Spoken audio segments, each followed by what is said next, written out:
afternoon and thanks for joining us. I'm Judy Simpson. Today on the program, we're taking a detour from winter. We're jumping ahead to the warmer weather months to see some of the best Vermont landscapes created by highly skilled landscaping professionals from all over the state. Joining me is UVM horticulturalist Leonard Perry. Welcome, and you've brought a guest with you. I have, Judy. It's great to be back. Yes. And with me, Ed Burke from Rocky Dale Gardens, who owns that in Bristol. And Ed has been very active on the Greenworks, that's the Vermont Nursery and Landscape Association board, and he's also in charge of running a landscape program that gives out awards each year. So I thought we could have him back in and we could show some pictures of some great designs in the state. And even though some are kind of big, you can always get ideas from these. I think that you can bring home to your own yards. Okay, great. Well, Ed, tell us a little bit about this landscape award contest. Well, Judy, it's actually not a contest as much as an awards program. We have a commercial category, we have a residential category, and within those we have large-scale properties or small-scale properties or small-scale projects, which are a part of a property, for instance, like a front yard. Within those, we have design-build category for people who design and build their projects, and we have a design category, which is just for like landscape architects or landscape designers, and then we have a build category for contractors who have been given a design to build. So, and we have basically 3 tiers of awards: excellence, honor, and merit. And so you have a committee that does the judging. Yeah, we put together a panel of academics and landscape architects, landscape designers, horticulturalists, nursery owners, and these people are well known in their respective fields, and so they come together in one day and look at all these photos, look at all the material that's been submitted, and then select award levels for these projects. All right, well, let's take a look at some of the winners. Where are we going to start? Let's start at the large scale, which is a whole landscape, and not large in the large sense. It can be kind of small, like this first one, which is a residential. And this one, an Excellence Award, Cynthia Knopf, Landscape Design. This is the before. A lot of these will have the before. You can see not a whole lot there in this backyard, but and then if we move on, we can see the after effect. Whoa. Same place. I mean, it's just amazing.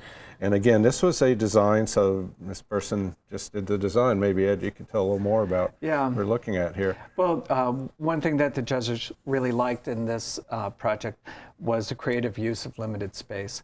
It's a very small backyard, but they created several different rooms or several different sections. That little building you see is where a garage used to sit, and they decided to just replace it with a small shed. But you'll see with different levels, this was built on a slope. They actually terraced and made all these outdoor sitting areas. That's beautiful. Yeah, it's just kind of an extension of the house, you see, going right out. And that's one of the things I like looking at these pictures is these spaces. You know, just this is what I think of like a fifth of an acre, just a very small urban setting, but all these different spaces. Sort of an old, I think, Victorian era house, turn of the last century. And so they used a lot of natural materials like the Vermont brick and Vermont stone to create a very simplistic but very polished landscape. Boy, the neighbors must love that. I think they'd be happy. And just those little spaces like that, with the rhododendron there. And then next we have a large scale, again, which means the whole property, design and build. So this one, the Distinctive Landscaping got an Excellence Award too for not only designing but building. And I understand that the homeowner actually got involved too and had his own tractor and was out helping. Yeah, the homeowner did all the excavating on the landscaping project. But what the judges liked in this project was the restraint of the landscaping, that they didn't go overboard in using many materials. They kept it very simple, and the lines of the landscape really complemented the design of the house. So very modern, minimalist installation.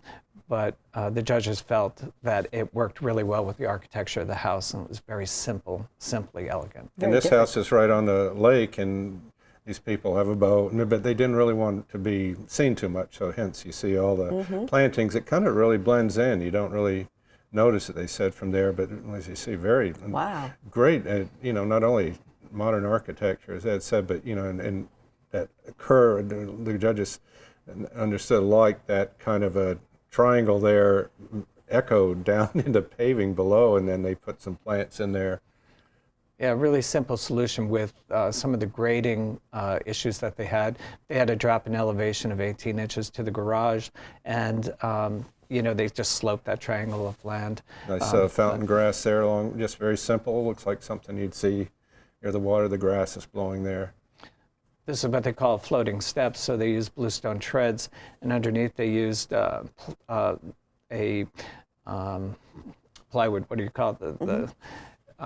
Kind of the treated or? Treated plywood, yes. And then they painted the edges black to create a shadow. It's a really nice effect. Yeah, it kind of looks like it's just kind of, to me, spilling down there like a stream down to the lake. Pachysandra is a ground cover under there. So that was just wonderful. Yeah. So there are two very different landscape styles. How do judges compare the differences?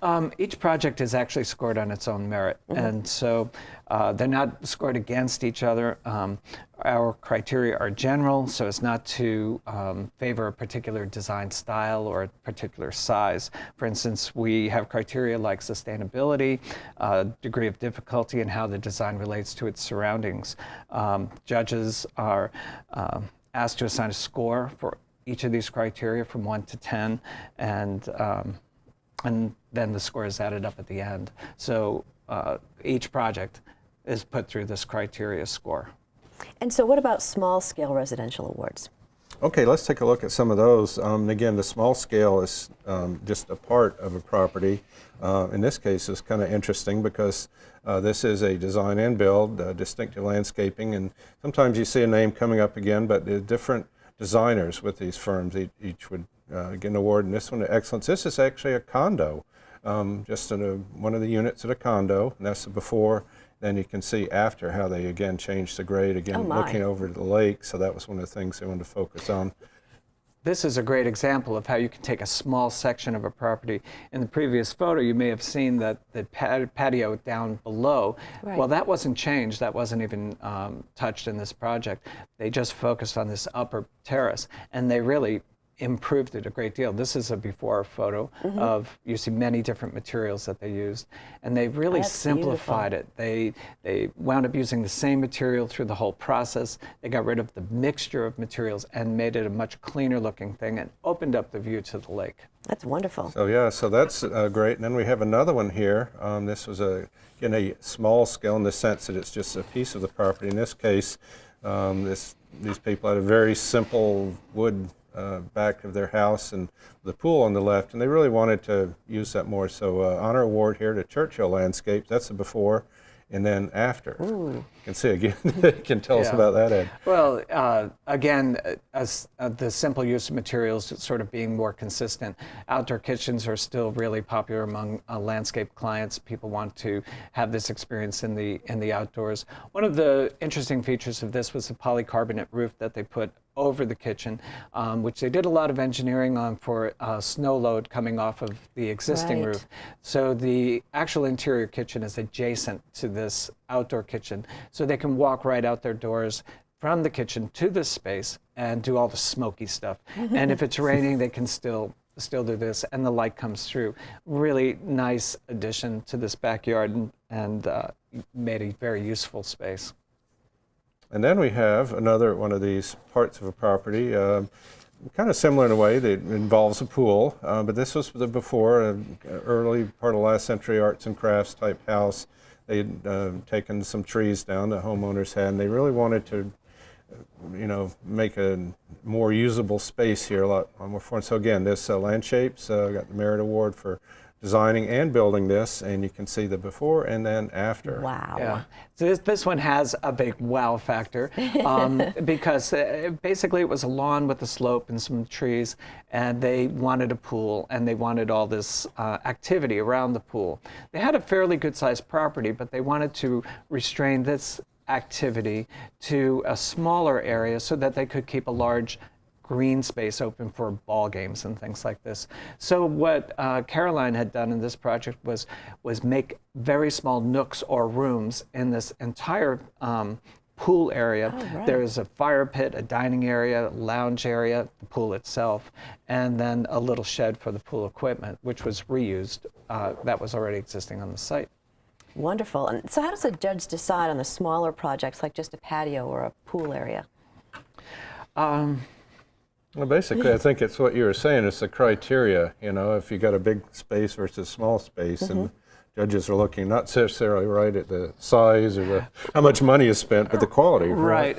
How our judging is set up is that we take all the small-scale projects, which are parts of a project, like a front yard, and they are looked at with a certain set of criteria, but even a large project will be looked at with the same set of criteria, but they aren't looked at compared to each other. So we've looked at 5 home landscapes that won awards this year. What about business or commercial landscapes? Yeah, let's take a look at those. The commercial, there was a one here, which is kind of fun. It's this person, Jack Rossi, won an honor award for designing Woodstock Elementary School, I believe, and that's before. You can see not very exciting schoolyard to play in, but when he got through there, it just, you can see all of them out there. It's, Playgrounds are changing, and this one in Woodstock is a good example of the attempt to bring kids into nature, and they can play in and interact with nature. It has a tree house in the back built into the woods, a climbing wall, sand pits, and all sorts of different Great things. ideas. Yeah, there's a tree house there, and one of the things that they incorporated just a lot of things they could do, like these raised beds. So each class gets one of those, so they could actually go out and grow their own vegetables. So that was, or flowers or whatever they wanted in there. So that's that was an example again of a commercial design. This is design and building, distinctive landscaping. Different person again, got the Excellence Award before. This is actually a restaurant. They were expanding it. They had their big problem, water going into the restaurant, and they needed it to go away. So I guess they started with a grade change before. Lovely. Then Very after. natural looking. They did a lot of work on this project to collect rainwater in different swales and different dry creek beds and so forth. And they created a wonderful outdoor dining experience. They have some in the process. flowers and actually herbs they can use in the kitchen right in this area, which I thought was just great. You can imagine just sitting out there. Yeah, it'd be and then lovely. they raised the pond level so it would hold more water, and took out the cattails, aerated it, put in all these wildflowers. Just did a lot of environmental things, and really watching that water runoff, which was just a pretty good thing to do. The judges like. And then this commercial build, some people may recognize Champlain College. It got an honor award for landscapes, and again, it was just building this terrace, and those were all hand laid. That's amazing. Yeah, it's not easy to lay pavers so perfectly and so level, and they did a perfect job here. It's tedious, and They had to work around, the activities of students, so they couldn't store things there. They had to take everything away. They understood could only get their supplies in the morning, then that was it for the day. So they really had to, plan carefully. They made a few little beds like that, and so again, that was just a building, but again, huge building project there. So, and then this is the final one. This again was commercial, just building this project. And got the Merit Award, the Grass Gauchos. I guess this was a dentist's office, Ed? Yeah. So this was interesting. So it says you can have fun with commercial landscapes. Again, they're dealing with water runoff off the roof, and they're taking it away from the roof and trying to have it perk through the soil. So they created dry stream beds, and then they put in some of these big stones that look like molars. And so it's really interesting. You can have fun with landscapes as well. Yeah, I thought it was fun. You could get some rocks and just think about it a little bit, but They use a lot of ornamental grasses in this one, a lot of native plants as well. Very, very fun job. Now we've got just about a minute left. Tell us a little bit about your professional organization that sponsors the Landscape Awards. Okay, Greenworks is the Vermont Nursery and Landscape Association, and our mission is to support and strengthen the horticultural industry in Vermont, and to create greater awareness of the benefits of landscaping and promoting the services of our members. Terrific. Well, I want to thank you both for joining us today. I love the photographs, and inspiration for homeowners as well to really kind of boost up your curb appeal. Yeah, and curb appeal is the thing, number one thing you can do to your home. it really increases the property values. Yeah. All right. Well, thank you so much. That's our program for today. I'm Judy Simpson. We'll see you again next time on Across the Fence.